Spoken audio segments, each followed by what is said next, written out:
Device renaming is simple with FirstLink. You have two options. You can rename devices during the commissioning process or at any other time you desire. At any time, you can go into your group, find the device you wish to rename, open the device menu, and click Rename Device.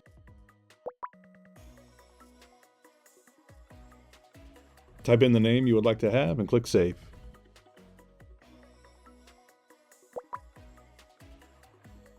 The new name now appears on the group screen.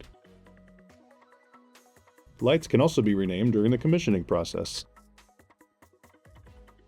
Follow the standard procedure to add lights to a group by clicking the red plus button and telling the app to search for new lights. Once found, you can rename one or more devices by clicking the pencil icon next to the current name.